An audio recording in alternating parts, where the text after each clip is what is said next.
Anime's rise to mainstream popularity in the United States. A once niche form of animated entertainment is now fully recognized by Americans. Humble beginnings and steady growth. Japanese animation has been around since the very early days of film. The oldest known animated film strip from the country is believed to have been made around 1907, and the oldest theatrical piece of Japanese animation dates all the way back to the year 1917. To go into the entire history of the medium would go against the point of this article, but to make a long story short, it wasn't until the 1960s when anime started to shape itself into what it is today. Around this time, shows like Astro Boy and Sally the Witch featured characters with big eyes and cartoonish yet realistically proportioned designs, which would become general hallmarks of anime. Japan would continue to produce animated series for decades to come, and the unique elements present in them would attract a worldwide fandom. However, in English-speaking countries, including the United States, it would be quite a long time until anime got the mainstream recognition it has now. In America, anime was generally seen as something more niche throughout the late 20th century. Chances are good that if you asked a random person on the street if they knew what the word anime itself was, they wouldn't be able to tell you. However, anime did still have a following back then, as a fair bit of it was dubbed and distributed through home video during the 80s and 90s, with some of it even airing on television. However, special attention to the fact that these were Japanese shows was never brought up. On the contrary, television anime was localized, with the names of characters, as well as the shows themselves, changed and the soundtracks completely remade. One example of this would be Robotech, which was actually edited from 3 different anime series to create an entirely unique show. Another anime, Kayato Ninden Teiyandi, was completely rewritten from the ground up, allegedly due to translation issues, and thus became Samurai Pizza Cats. Talk to you that way! Who are you calling an alley cat, you mixed breed cat? How dare you say that to me, you people feline! This version of the show was full of comedic banter and fourth wall breaks, which always referred to the show as a cartoon, likely due to the show being aimed at a young audience that wouldn't have known what anime was at the time. My contract says I don't have to do this slapstick stuff! Hey, somebody get my agent on the phone right now! Moments later. Luckily, this form of localization didn't last long, as the Sci-Fi Channel would start airing anime films in the mid-90s in a dedicated block known as Saturday Anime, with most of what was shown coming from the aforementioned video releases. The Sci-Fi Channel Global Showcase presents the American television premieres of Robot Carnival. This was merely the beginning, however, as even though a major network was acknowledging Japanese animation by its proper name, the art form was still fairly niche in its appeal. This was soon to change. The medium gains traction. It was around the late 90s and early 2000s when anime slowly began to creep into the American mainstream. In 1997, Cartoon Network launched an action-oriented block known as Toonami, which was well known for mainly featuring anime. While many of the shows that were featured on this block, such as Tenchi Muyo and Outlaw Star, are still fondly remembered to this day, the one show that became famous for introducing countless American kids to anime was Dragon Ball Z. Our hero Goku had no idea. Despite undergoing some mild censorship, the action series based on the manga by Akira Toriyama was an extremely popular addition to this block, and its newfound success continued for years to come.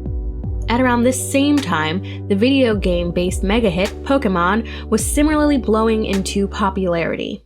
I wanna be the very best, like no one ever was. Being so popular that the first 5 theatrical films based on the show were given wide releases in US theaters, which for an anime was basically unheard of at that point in time.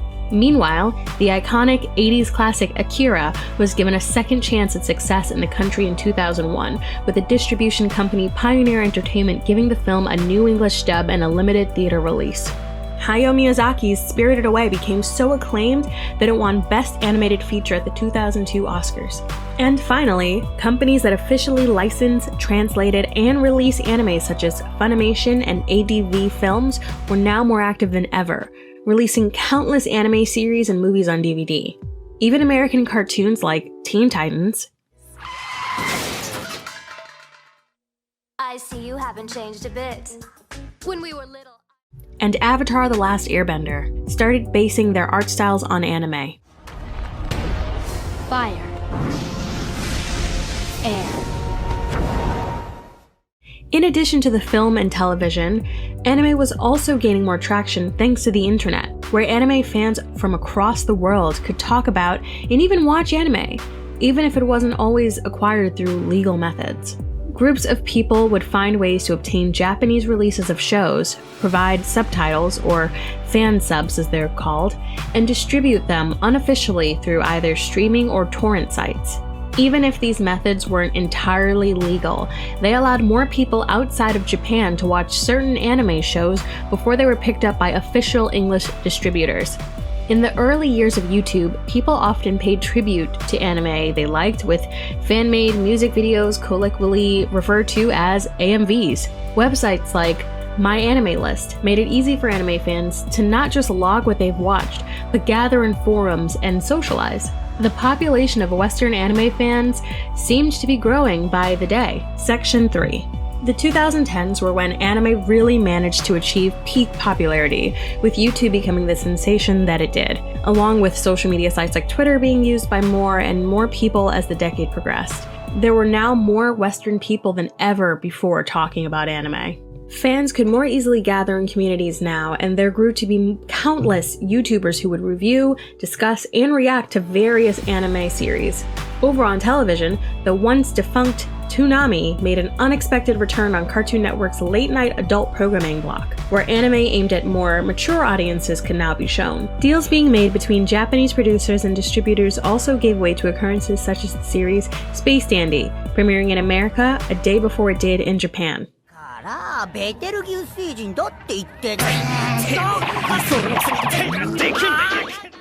Hit anime such as Attack on Titan and JoJo's Bizarre Adventure were able to reach large audiences in the wake of the mainstream popularity anime was enjoying at this point in time. For the past few years, distributor G-Kids has been giving more anime theatrical attention, giving newer films like Mirai limited releases in both dubbed and subtitled screenings. In addition to having an annual event in which classic Studio Ghibli films are theatrically screened in both languages, even children's channels were now comfortable referring to anime by name, with Disney XD starting its own dedicated anime block in 2017.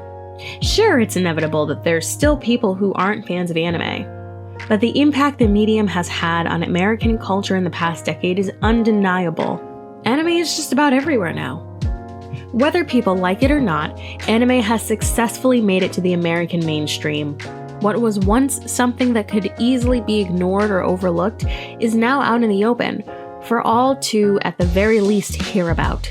It's gotten to the point where a silly kids cartoon has an otaku character who directly references OVAs or original video animation, meaning direct-to-video films or miniseries. A far cry from the aforementioned Samurai Pizza Cats calling itself a cartoon in its own fourth wall jokes. It's safe to say that it's a good time to be an anime fan, because with just how recognized and easily accessible it is now, anime does not appear to be dying out anytime soon.